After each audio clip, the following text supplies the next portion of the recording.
जरा अपना mobile phone बाहर निकालिए हाँ हाँ मोदी जी निकाल लिया, अब बोलो क्या करना है। और अपना मोबाइल फोन निकाल कर उसकी लाइट चालू कीजिए। अरे यार मोदी जी, मोबाइल फोन में लाइट के अलावा और दर्जनों चीजें होती है, आप कहां पर जाके मोबाइल फोन की लाइटें जला रहे हो यहाँ पर रैली के अंदर। अब सोचो ये सब कुछ ड्रामा करने के लिए मोदी जी एशियान समिट में नहीं जा रहे हैं। एशियान समिट जहां पर मोदी जी इंडिया को रिप्रेजेंट करने वाले थे, आखिर क्या ही फर्क पड़ता है यार, मोदी जी इंडिया को रिप्रेजेंट करके कर भी क्या लेंगे। मोदी जी का असली काम होना चाहिए चुनाव लड़ना, इसी के लिए तो इनको पीएम बनाया था, यहाँ पर इंडिया को रिप्रेजेंट करने के लिए थोड़ा बनाया था। लोकतंत्र के महापर्व का बिगुल बज चुका है। अरे मोदी जी इसको लोकतंत्र का महापर्व नहीं कहते, इसको वोट चोरी का महापर्व अगर आप बोलोगे तो ज्यादा ऐप्ट लगेगा। बिहार इलेक्शन की ऑफिशियल शुरुआत यहां पर हो चुकी है। देश के प्रधानमंत्री एशियान समिट में नहीं जा रहे, हमारे देश को रिप्रेजेंट करने के लिए, अलग अलग देशों के लोगों से बायलैटरल मीटिंग करने के लिए एंड ट्रंप के साथ मीटिंग करने के लिए मोदी जी नहीं जा रहे। पता नहीं क्यों नहीं जा रहे, मुझे समझ नहीं आ रहा। लेकिन मोदी जी दूसरी तरफ बिहार में जाकर के लोगों के फोन की टॉर्च लाइटें जलवा रहे हैं। बिहार का चुनाव शुरू हो गया लेकिन प्रधानमंत्री वही घिसी पिटी स्क्रिप्ट लेकर के इधर उधर घूमने का काम कर रहे हैं। मोदी जी कुछ ये तो बता दो कि आपने कितने फ्लाईओवर, कितने ब्रिजेस यहां पर बनाए हैं, बाकी सब छोड़ दो, एम्स दरभंगा तो दिखा दो हमारे को यहाँ पे। अब मोदी जी ने जो टॉर्च लाइट जलवाई है, ये अपने आप में काफी अजीब सी बात है। देश का प्रधानमंत्री ऐसे टास्क बता रहा है अपने भक्तों को, लेकिन इसके बाद जो मोदी जी ने सस्ती शायरी करी है ना, मैं सच बता रहा हूं, अपने फोन को निकाल के टॉर्च लाइट नहीं जलाऊंगा, फोन को तोड़ दूंगा मैं इसको देख के। जिनके पास मोबाइल है वो जरा अपनी लाइट जलाएं। जिनके पास मोबाइल है वो जरा अपनी फोन की लाइट जलाए। मतलब मोदी जी को भी पता है कि सबके पास मोबाइल फोन नहीं है, लेकिन अभी आगे चल के मोदी जी यहाँ पर इंटरनेट के फायदे गिनवा रहे हैं बिहार में जाकर। जब मोदी जी पता है सबके पास मोबाइल फोन नहीं है तो इंटरनेट के क्या, देखो जरा एक बार। जिसके पास मोबाइल है, अच्छा आपका लाइट जल रहा है, अब आप मुझे एक बात बताइए, जब इतनी लाइट है, हर एक के हाथ में लाइट है, तो लालटेन चाहिए क्या? जब इतनी लाइट है फोनों के, हर एक के हाथ में लाइट है, तो लालटेन चाहिए क्या, ऐसे कहना चाहिए क्या? ये दोनों सेम है भाई। मुझे लग रहा है ये वाली लाइन जो है वो मनोज मुंतशिर ने लिखी है कि अगर आपके हाथ में इतनी लाइट है, आपके फोन में इतनी लाइट है, तो आपको लालटेन चाहिए क्या। कोई लॉजिक नहीं है इस बात का, ऐसे इलॉजिकल बातें वही करता है सिर्फ। इनफैक्ट मैं दोबारा आपको दिखाना चाहता हूं, मोदी जी ने कहा कि फोन निकालो, लाइट ऑन करो, एंड लोग यहां पर लाइट ऑन कर भी रहे हैं यार। मतलब देश की जनता, सच में यार देश की जनता को इन्होंने क्या बकरा बना करके रख दिया है। यहाँ पर सामने प्रधानमंत्री बोल रहा है फोन निकालो, लाइट ऑन करो, तो वही करे चले जा रहे हैं। कोई अपना दिमाग लगा के ये नहीं सोच रहा कि इससे कुछ भी नहीं होने वाला, इससे ना तुम्हारे को एक भी नौकरी मिलेगी, ना तुम्हारे को कहीं रोजगार मिलेगा, ना ही तुम्हारे को एजुकेशन या फिर सड़क या फिर पानी मिल जाएगा। लेकिन नहीं, बत्ती जला दो। पता है एशियान समिट में मोदी जी डोनाल्ड ट्रंप से मिल सकते थे, वहां पर जाके डोनाल्ड ट्रंप को आंसर कर सकते थे कि भैया हम तो रशिया से ही तेल खरीदने वाले हैं, तुम ये बेकार के क्लेम्स मत करो। लेकिन मोदी जी उस मीटिंग को अवॉइड कर रहे हैं, एंड इसलिए अवॉइड कर रहे हैं क्योंकि मोदी जी ने ट्रंप की बात मान ली है। एंड अगर अब मोदी जी मिलेंगे ट्रंप से तो सारी बात खुले में आउट एंड ओपन हो जाएगी। मोदी जी का इंटरनेशनल डंका से इंटरनेशनल लंका यहां पर लग जाएगी। लेकिन कम से कम उन सब टाइम पे ऐसी इलॉजिकल बातें तो मत करो यहां पर बिहार में जाकर के। बिहार में कितनी एजुकेशन मिली, बिहार के लोगों को कितनी ट्रेन्स मिली, बिहार में जो लाखों करोड़ रुपए देने वाले थे मोदी जी, जो ऐलान किया था, उससे क्या क्या चीजें बनी बिहार के अंदर, एंड डबल इंजन की सरकार ने क्या क्या काम किया, इसके बारे में बात करो। लेकिन आगे जो मोदी जी करते हैं वो और हिलेरियस हो जाता है भाई, देख के जाना जरा। अब देखो टॉर्च लाइट वाला तो यहाँ पर मैंने टास्क करा दिया अपने भक्तों से, अब क्या कराऊं? अब मैं अपने अपोजिशन वालों को गालियां देने का काम करता हूँ, फियर क्रिएट करता हूँ अपोजिशन के मन में कि देखो वो आएंगे तो गोल्ड ले लेंगे, तुम्हारी भैंस चुरा लेंगे। आज तक कितने मुसलमानों ने कितने लोगों का गोल्ड छीना, कितने मुसलमानों ने कितने लोगों की भैंस छीनी, किसी को नहीं पता। लेकिन मोदी जी ने उसी तरीके से यहां पर भी फियर क्रिएट करना शुरू कर दिया कि वो आगे तो जंगल राज हो जाएगा यहां पे। लोग छर्रा, कट्टा, दूनाली और घर से उठा लेने की धमकी देने लग गए हैं। इनका प्रचार इन्हीं धुनों पर चल रहा है। इसलिए बिहार के लोगों को सावधान रहना है, सतर्क रहना। छर्रा, दुनाली, घर से उठाने की धमकी देने लग गए हैं। धमकी देनी चाहिए क्या? देश के प्रधानमंत्री का वोट बैंक और उनकी स्पीचेस जो है वो छर्रे और दोनाली के ऊपर बेस्ड है इस टाइम पर। ये हमारे देश के प्रधानमंत्री की हालत है और कहते ये है कि ये विकास के बहुत बड़े पुरुष हैं, इन्होंने पूरे देश में विकास ला करके रख दिया। विकास की तो भैया नदियां बह रही हैं यहाँ। इनफैक्ट आपने देखा अभी जो पहले क्लिप आपको दिखाई थी टॉर्च लाइट जलाने वाली, वहां पर मोदी जी जो है बिहारी लैंग्वेज में थोड़ी सी बात करने की कोशिश कर रहे थे, मतलब वो जो बिहारी एक्सेंट होता है उसमें बात करने की कोशिश कर रहे थे कि सबके हाथ में मोबाइल फोन है। और दूसरी वीडियो जो मैंने आपको दिखाई यहाँ पर बिहारी एक्सेंट चला गया। ये कैसे सीजनल बिहारी हो मोदी जी? जब इतनी लाइट है, हर एक के हाथ में लाइट है, जब इतनी लाइट है, हर एक के हाथ में लाइट है, बोल मोदी जी रहे हैं, लेकिन एक्सेंट नीतीश बाबू वाला यहाँ पर आ चुका है। देख रहे हो, मोदी जी सच में महामानव है। अब जब ये सब जोकरी खत्म हो गई तो मोदी जी यहाँ पर नया लेकर के आए। मोदी जी पहले पकौड़े तलवाते थे, अब मोदी जी यहाँ पर रील्स बनवाने की बातें कर रहे हैं। हमने इतना सस्ता इंटरनेट दे दिया कि अब सब लोग यहाँ पर रील्स बना रहे हैं। मतलब पहले कभी ऐसा हुआ है कि देश का प्रधानमंत्री टिकटॉक वीडियो और रील्स के लिए क्रेडिट लेने का काम कर रहा हो? सुनो जरा इसको एक बार। साथियों, इस सस्ते डेटा का सबसे ज्यादा फायदा बिहार के मेरे नौजवानों ने उठाया है।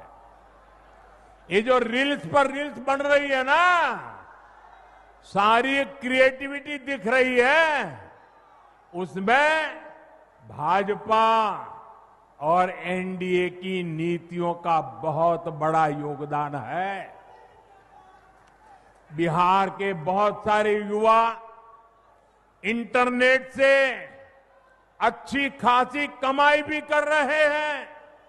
तो मतलब अब देश के प्रधानमंत्री को देश में जो रील्स बन रही हैं, get ready with me videos बन रही हैं, उसका भी क्रेडिट मोदी जी को यहां पर चाहिए। अगर तुम लोग रील बना करके पैसे कमा रहे हो तो इसका थैंक यू भी तुम्हारे को मोदी जी को बोलना पड़ेगा। तुमने यहां पर कुछ नहीं करा ना, तुम्हारी ना स्क्रिप्ट है, ना तुम्हारी क्रिएटिविटी, ना तुम्हारी अपनी शक्ल है, मोदी जी का इंटरनेट है इसके बीच में। देखो मैं ये बात मानता हूं कि इंटरनेट एक बहुत बड़ा रोल, बहुत बड़ा फैक्टर यहां पर प्ले करता है, लेकिन क्या इंटरनेट मोदी जी लेकर के आए हैं? क्या इंटरनेट मोदी जी ने इन्वेंट करके हमारे को यहां पर दिया है? इंटरनेट यहां पर आ चुका था जब मोदी जी सीन में आए। एंड सस्ता इंटरनेट ये मोदी जी की देन नहीं है, ये अंबानी की देन है। पहले फ्री में लोगों को इंटरनेट थमाया, उसके बाद उसके पैसे चार्ज करने यहां पर शुरू कर दिए।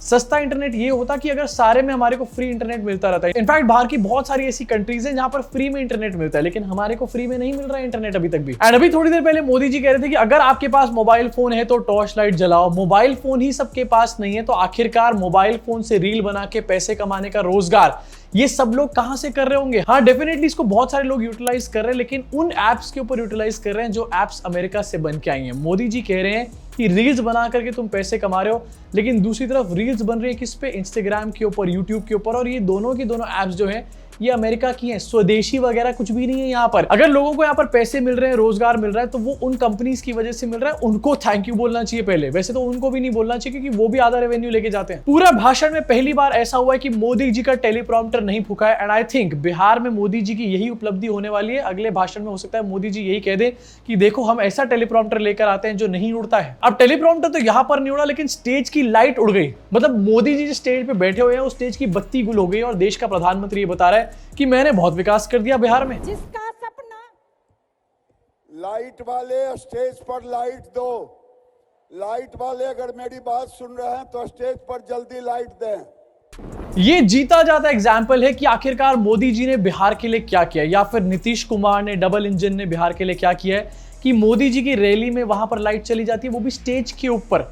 जब प्रधानमंत्री को बत्ती नहीं मिल रही तो पूरे बिहार को कहां से मिलेगी? अब एक तरफ तो माहौल बनाने की कोशिश करी जा रही है कि सबने टॉर्च जला दिया, बस अब मैं यहां पर जीत जाऊंगा। एंड हो सकता है मोदी जी यहां पर जीत भी जाए, ऑल थैंक्स टू जीतना चाहिए क्या। लेकिन दूसरी तरफ ऑन ग्राउंड क्या चल रहा है थोड़ा सा ये भी आपको दिखाना चाहता हूं। मोदी जी 10-10 हजार रुपए बांट रहे हैं, लेकिन लोग 10,000 रुपए के बावजूद भी मोदी जी की पनौती लगाने के लिए यहाँ तैयार बैठे।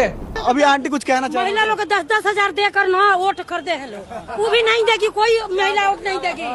हम लोग को मिले हम नहीं देंगे। 10,000 मिला आपको? मिला है, नहीं देंगे, नहीं देंगे। आप समझदार है क्योंकि पढ़े लिखे है तो दिए हैं, हम नहीं देंगे। इमेजिन करो, टैक्स पेयर के आपके मेरे पैसे से जो भी हमने ITR भरी थी, उन पैसों से 10-10 हजार रुपए बिहार में जाकर के बांटे जा रहे हैं। एंड इसीलिए बांटे जा रहे हैं क्योंकि इनको वोट चाहिए, क्योंकि एकदम से इनका दिल दरिया तो यहाँ पर हो नहीं गया है। एंड उसके बावजूद भी लोग 10,000 रुपए लेकर इनको वोट नहीं कर रहे हैं। मतलब टैक्स पेयर के पैसे पर मोदी जी चुनाव लड़ रहे हैं एंड चुनाव लड़ने के बाद जीत भी सुनिश्चित नहीं कर पा रहे हैं। वहां पे टैक्स पेयर के पैसे पे कितने लेवल पर यहाँ पर बर्बादी चल रही है, इससे आपको समझ में आएगा। इससे अच्छा तो यार एक आधा फ्लाईओवर ही बनवा देते। वैसे फ्लाईओवर तो क्या ही बनवा के करेंगे, हर आए दिन टूटते रहते हैं बिहार में। इसके अलावा एक गांव की वीडियो सामने है जहां पर बीजेपी के नेता को भगाया जा रहा है।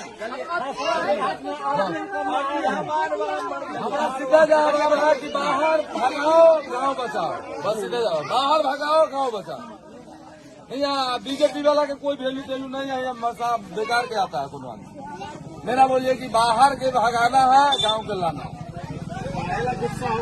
गुस्सा जी बोल रहे हैं कि आदमी सांसद में जिताया तो कोई एक बार बोलने नहीं आया, अभी विधायक बना देंगे तो हमारे पास कौन जाएगा। सांसद को जिताया तो एक बार भी सांसद गांव में मिलने नहीं आया लोगों से, एंड विधायक को आखिरकार क्यों जिताएं, इसलिए यहाँ के लोग नाराज हैं। साथ में नारा लग रहा है बाहर भगाओ और गांव को बचाओ, इस तरीके के नारे लग रहे हैं मोदी जी एक तरफ इस तरीके के नारे लग रहे हैं। आप यहाँ पर फोन की टॉर्च लाइट जलवा के ऐसे दिखा रहे हो जैसे माहौल बन गया आपका तो पूरा। अब देखो माहौल खराब है, इसका मतलब ये नहीं कि बीजेपी हार जाएगी, क्योंकि माहौल खराब है, लेकिन ज्ञानेश खराब हो सकता है क्या। इसी बीच में एक नई प्रॉब्लम यहाँ पर सामने आ चुकी है। अपोजिशन ने अपने सीएम फेस को अनाउंस कर दिया है और तेजस्वी यादव होने वाले सीएम का फेस।